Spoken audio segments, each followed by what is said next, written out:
Hi, I hope you're having a wonderful day. Once again, it's another beautiful day here in England.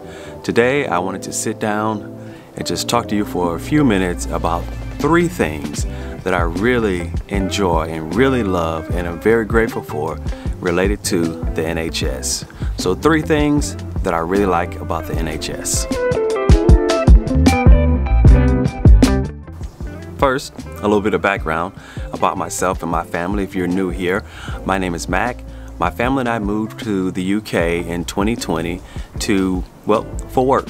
We wanted to get out, we wanted to see more of the world, and the UK, we got a job opportunity here, and we decided to take that opportunity, and we came here, and we've been enjoying it, really loving our experience and enjoying our time here. So as I said, I want to talk to you about 3 things that I really like about the NHS. And these are based on my own personal experience. So when I moved to the UK, I had no intention of actually participating with the NHS.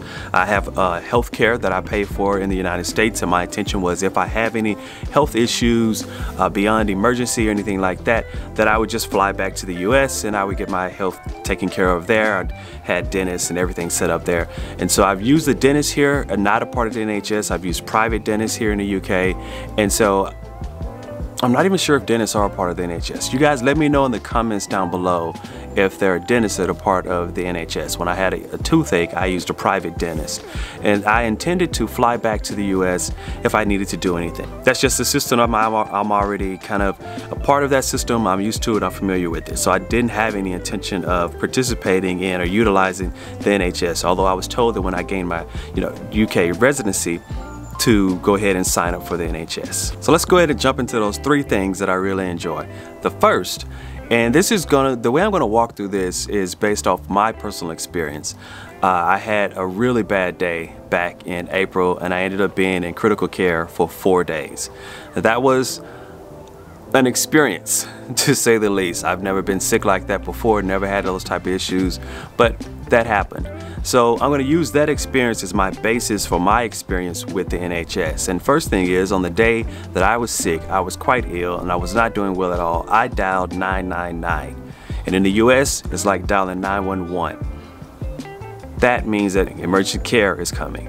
You don't get that everywhere in the world. Now I know that almost every country has a system set up, but I've been into a lot of countries and a lot of places that if you dial that emergency number, care is not always coming. And if it is coming, it's not coming promptly. In this case, when I began to not feel well on that day back in April, I dialed 999, got on the line with an operator, and hey, care was on the way. So that's the first thing that I really appreciate about the medical system here in the UK, is that when you call for help, help is coming. On the day that I needed it, 2 very skilled paramedics showed up and got me the care and the assistance that I needed. So that's my number 1. Number 2 is what most people will probably place as number 1. On that day when I was not feeling well, I made it downstairs and I was by the door and I was waiting on them to get here. And when I got here, they helped me get prepared, kind of got me into the ambulance. And I said, hey, I need my wallet. And they were like, why do you need your wallet? You don't need your wallet. We got you. We're gonna take care of you.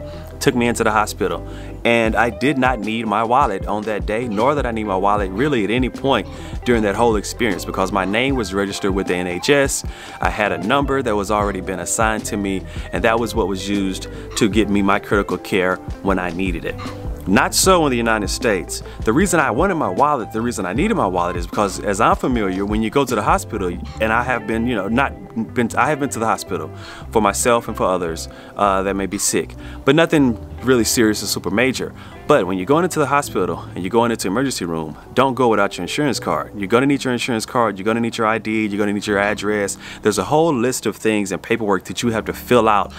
It really, during that emergency, like if you're not dealing with something really major like a gunshot wound to where you're incapacitated, but you're just sick or something like that, even with a broken bone, sometimes they sit you down and you're going to sit down with someone. You're going to talk through all of this stuff related to your insurance and address and all of that stuff, because they want to know where they can send that bill, because they definitely want to be able to bill you for the care that you're about to receive. That was not what happened with me when I went in to the hospital for emergency care, when I went into an NHS hospital. So that is the number 2 for me, but number 1 for most people is the fact that I didn't need my wallet on the day when I needed that critical care. And you know what? That was several months ago, and I have not received a bill. Now, that's because I'm a UK resident. If I were in the United States, I would probably be facing something north of 100,000. Yeah, something north of $100,000, 100,000 pounds. Either way, it's a lot of money. Moving on to the third thing that I really enjoy about the NHS, and that is highly skilled medical professionals. I have had two surgeries in my entire life, definitely as an adult. I may have had something as a kid that I can't remember and not aware of. Two. One was in 2018, and I was in a foreign country and it didn't have a lot of great medical care, and I had gotten, I won't go into a lot of details about it, but I ended up having to have oral surgery. There was an American dentist there. I saw that American dentist and she referred me to a British oral surgeon. And he quickly identified the problem, and I'm not going to show any pictures of that, although I did take pictures. They took pictures. He actually used it as it was really odd, he used it as a teaching experience for his staff. So I'm not going to show any pictures of that. I don't want to gross anyone out. But they took care of me. It was really funny. He was a really, really wonderful oral surgeon. He told a lot of jokes, but it's kind of hard to laugh when people are kind of doing things in your mouth there. But that was 2018. That was taken care of, British oral surgeon.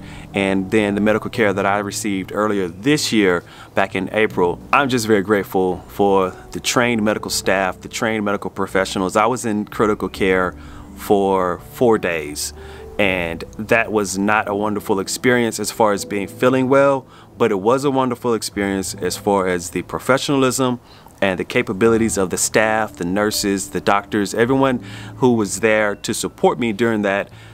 That was wonderful.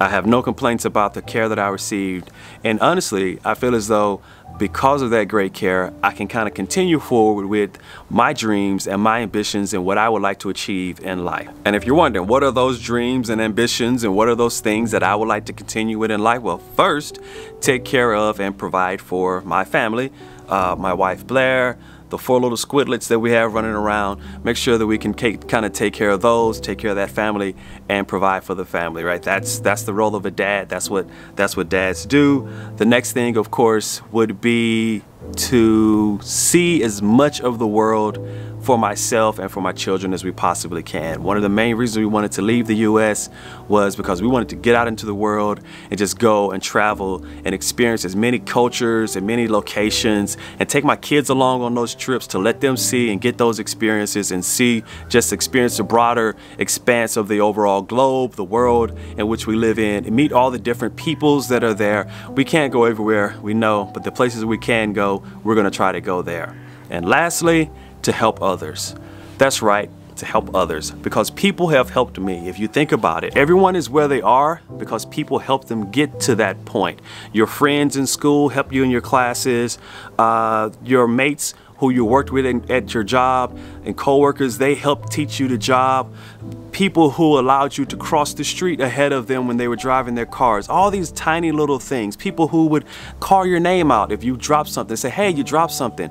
All of those who are people who have helped you, and all of those tiny things, and even the large ones, such as your family providing for you when you were growing up and maybe even after you were grown. When you add all that together, that is why you are where you are right now as far as being in the places that you're in. People have helped you get there. They've supported you. That type of help is something that I would love to be able to provide to other people.